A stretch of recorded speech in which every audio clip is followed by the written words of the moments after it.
Assalamualaikum warahmatullahi wabarakatuh. Halo teman-teman, kami dari kelompok C akan mempresentasikan hasil diskusi kami mengenai studi kasus sediaan obat sirup. Sebelumnya, perkenalkan nama saya Hartiana Anas sebagai moderator. Tentunya di sini saya tidak sendirian, ada teman-teman saya yaitu ada Salsabila Damayanti, Wasiti Arabia, Zaki Wirawan Adha, dan Elrisanyal Elsan Tutur. Kasus yang kita bahas yaitu terkait Indonesia bahkan dunia beberapa hari ini dihebohkan dengan paparan zat berbahaya pada beberapa produk sediaan sirup di Gambia yang menyebabkan puluhan anak meninggal dunia. Menyikapi kondisi tersebut, berbagai daerah mengikuti himbauan dari kementerian. Baik, pada kasus kali ini, di sebuah negara Afrika bagian barat, Gambia mendapatkan suatu paparan zat berbahaya pada sebuah produk sediaan sirup yang menyebabkan anak meninggal dunia. Kasus tersebut sampai di Indonesia. Kementerian Kesehatan RI menghimbau untuk menghentikan sementara pelayanan obat sirup dan semacamnya yang berupa cairan. Dan oleh sebab itu, maka kasus ini masuk dalam pasal yang tercantum dalam undang-undang. Sebagaimana diatur dalam pasal 98 ayat 2 dan ayat 3 Undang-Undang Republik Indonesia Nomor 36 Tahun 2009 tentang Kesehatan, di mana menjelaskan bahwa memproduksi atau mengedarkan sediaan farmasi yang tidak memenuhi standar atau persyaratan keamanan, khasiat atau kemanfaatan dan mutu, maka pelaku diancam dengan pidana penjara paling lama 10 tahun dan denda paling banyak 1 miliar. Nah, selain itu, terdapat unsur pasal lain yaitu memperdagangkan barang yang tidak memenuhi atau tidak sesuai dengan standar yang dipersyaratkan dan ketentuan peraturan perundang-undangan sebagaimana diatur dalam pasal 62 ayat 1, pasal 8 ayat 1 huruf A Undang-Undang RI Nomor 8 Tahun 1999 tentang perlindungan konsumen yang diancam dengan pidana penjara paling lama 5 tahun dan atau pidana paling banyak 2 miliar rupiah. Masih terkait dengan kasus di atas yang dimana membahas mengenai puluhan anak yang meninggal dunia di Gambia dikarenakan obat sirup yang mengandung zat berbahaya. Di Indonesia juga pada bulan Januari 2022 terjadi maraknya kasus gagal ginjal akut yang disebabkan oleh obat sirup. Hingga awal November 2022 telah tercatat sebanyak 324 anak mengalami gagal ginjal akut serta 199 orang meninggal dunia. Dikarenakan kejadian tersebut, maka Kementerian Kesehatan melakukan pengecekan dengan mengambil urin serta darah dari pasien yang mengonsumsi obat tersebut. Dalam kegiatan ini juga, Kementerian Kesehatan bekerjasama dengan BPOM dan Polri. Dari hasil pemeriksaan, dugaan mengarah pada etilen glikol atau yang disingkat AG dan dietilen glikol atau yang disingkat DAG. Apa sih itu AG dan DAG? Etilen glikol atau AG dan dietilen glikol atau DAG merupakan suatu zat yang berbentuk cairan yang tidak memiliki warna, tidak memiliki bau, serta memiliki rasa manis.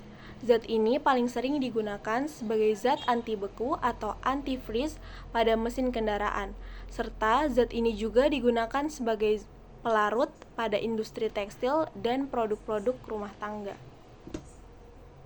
Seperti yang kita tahu, yang banyak menggunakan obat sirup adalah anak-anak, maka dari itu anak yang menjadi korban perlu dilindungi. Perlindungan terhadap anak juga tertulis dalam pasal 1 angka 12 Jo, pasal 4 Undang-Undang Nomor 23 Tahun 2002 tentang pelindungan anak, yang intinya menyatakan hak anak adalah bagian dari HAM untuk dapat hidup, tumbuh dan berkembang yang wajib untuk dipenuhi orang tua, keluarga, pemerintah, dan negara. Berdasarkan pasal 46 Undang-Undang menyatakan bahwa keluarga korban juga dapat melakukan upaya gugatan perdata terhadap produsen obat dengan cara bersama-sama mengambil suatu tindakan inisiatif dengan mengajukan gugatan bersama atau perwakilan kelompok ke pengadilan terhadap kerugian yang diterima, baik kerugian material maupun non-material. Baik teman-teman, kita akan masuk dalam kesimpulan. Nah, kasus berbahaya pada beberapa produk sirup itu pada tahun 2019 itu terjadi kasus meninggalnya anak sebanyak 12 orang akibat penggunaan sirup yang mengandung zat berbahaya. Nah, penyebab yang disebabkan oleh adanya kesalahan dalam proses produksi dan pemasaran pada perusahaan yang menghasilkan sirup tersebut. Kesalahan tersebut itu meliputi penambahan zat berbahaya. Secara tidak sebenarnya dan tidak diketahui oleh pihak manajemen perusahaan, zat berbahaya tersebut adalah metan sodium, teman-teman.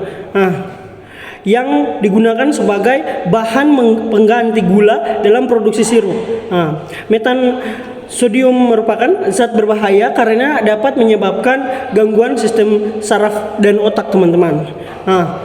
Dan juga teman-teman perlu ketahui bahwa dia serta mengurangi tekanan darah, dan penggunaan sirup yang mengandung metan sodium itu dapat menyebabkan sakit kepala, sakit perut, serta ketidaknyamanan lainnya, teman-teman.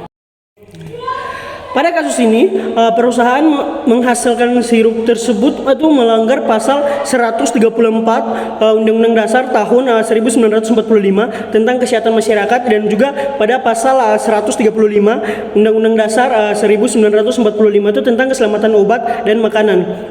Pasal tersebut memerintah untuk melaksanakan kewajiban untuk memproduksi, menjual, dan mengonsumsi obat dan makanan secara aman dan berkualitas. Contoh kasus lainnya itu melibatkan zat berbahaya pada produk dan makanan adalah penggunaan benzena sebagai bahan untuk membuat minyak goreng di Indonesia pada tahun 2018, yang disebabkan oleh kurangnya pemerintah dalam melaksanakan ketentuan pasal 135 Undang-Undang Dasar 1945.